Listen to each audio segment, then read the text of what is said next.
Welcome to the Global Peace Film Festival Lives Online Conversation 2021 Festival Edition. Please join me, Kelly Devine, the Artistic Director, and Nina Strike, the Executive Director, as we welcome Kristen Locker, the filmmaker behind The Neighborhood of Democracy.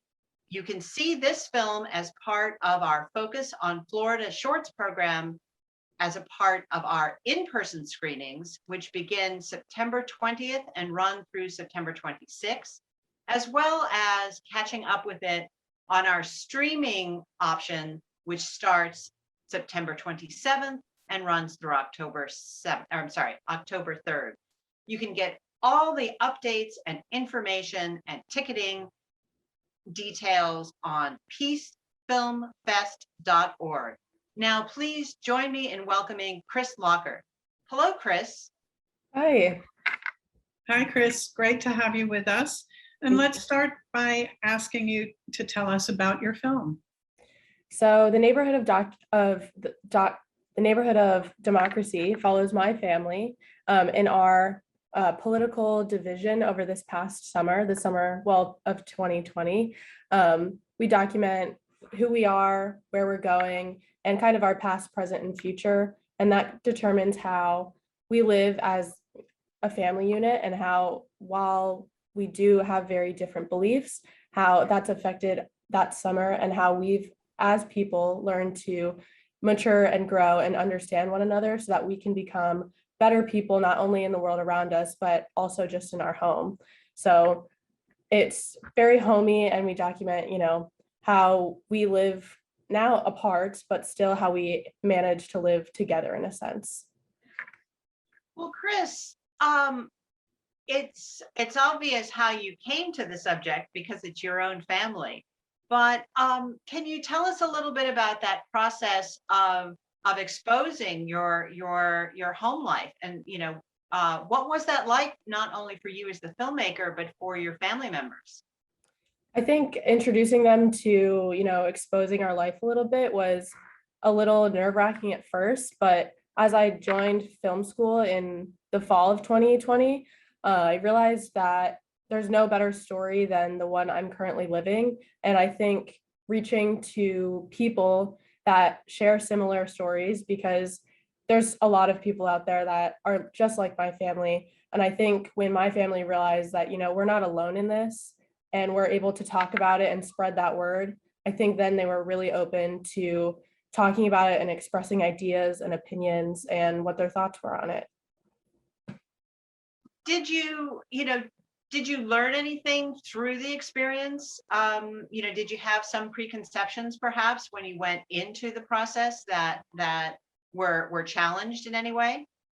I think at first I thought, maybe this would change their beliefs into maybe being similar to mine. But as I've grown through the process and in film school, as I'm continuing this story, I've learned to understand where they came from and who they are and where they're going, and that it's not about trying to change anyone, but simply trying to understand each other so that we can have more mature conversations and we can, grow as a family, and we don't have to be surrounded in this constant tension or debate all the time, and that we can be different people and still have an amazing family unit. I think that's an amazing lesson to realize, and it's something certainly as a part of our mission in terms of and even in terms of the festival's definition of peace, which is not the absence of conflict necessarily, but a means of ethically and respectfully dealing with conflict, which is inevitable among people, right? Yeah. This is one of the reasons why your film, spoke to us in terms of our programming mission for that very reason. So I'd like to put a big underline in that the point of having dialogue is not to win an argument, right? It's to find that really grounded and authentic acceptance of the other person. I agree. Yeah. I think not only on my end, but my family, especially my parents who are much older and they have more traditional conservative values, I think they've grown to accept my sister and I a little bit more in the fact that, we're growing up in this new technological age where things happen so quickly, things happen fast, and they're able to kind of see how that's working. And they might not understand it at first, but they can learn from it, and they can better parent and better be just people to each other and to us. So Would you say that through the process, as you said, you didn't necessarily change your mind about how you feel about things, and you didn't change theirs, but do you feel as though perhaps maybe they felt less threatened by the differences, and maybe you did as well? I definitely think so. I think at first I used to feel a little targeted by, what they thought, and probably the same for them. And I think now it's just, well, they were raised a certain way, and they, work different jobs, and they have different friend groups and different morals and different beliefs. And I think that understanding of, well, we are just different people in the first place has allowed us to mellow out a little bit in the, high tensions and emotions. And now we can have civil conversations, and we can work, and we're still working, it's not a perfect thing all the time, but we are working to have just a very equal relationship. It's not me over them or them over me. It's, we are people in this world, and how can we do that together?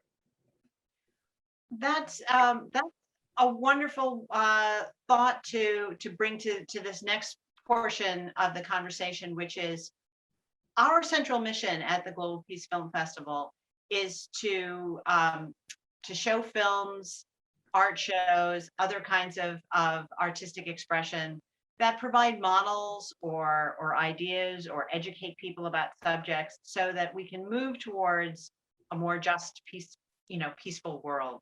And we hope that people, take part in our festival and come away with something that they can take into their own lives to make their own lives more peaceful. And I was just curious if you had any,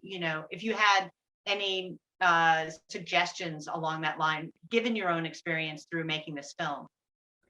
I think through making this film, I've realized that my story is not very unique. I think a lot of families and a lot of relationships have this kind of divide, in a sense, whether it's politically, religiously, culturally, whatever it may be.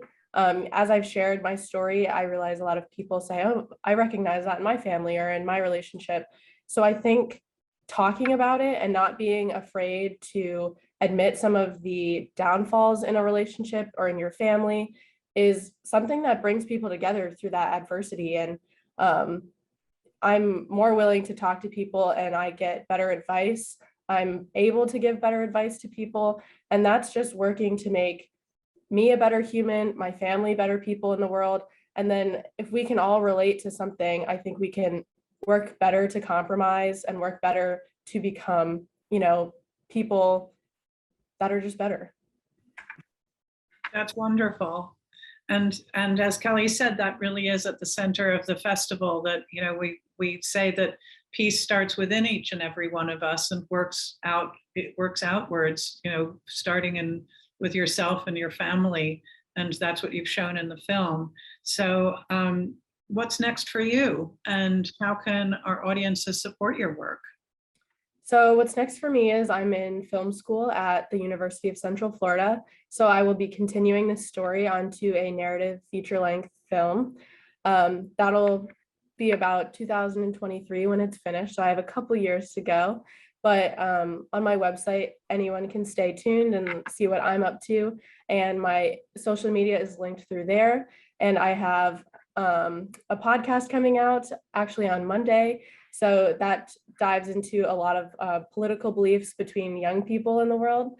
And I'll just continue that along with my film in continuing this story about how people can join together through the adversities of their differences. Oh, fantastic, fantastic.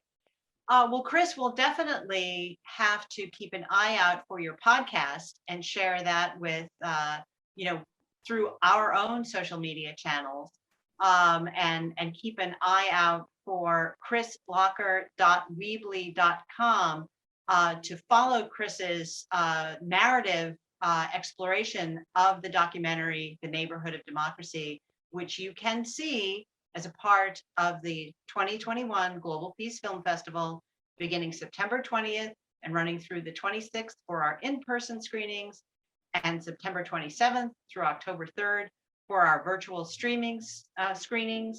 Please go to peacefilmfest.org for updates.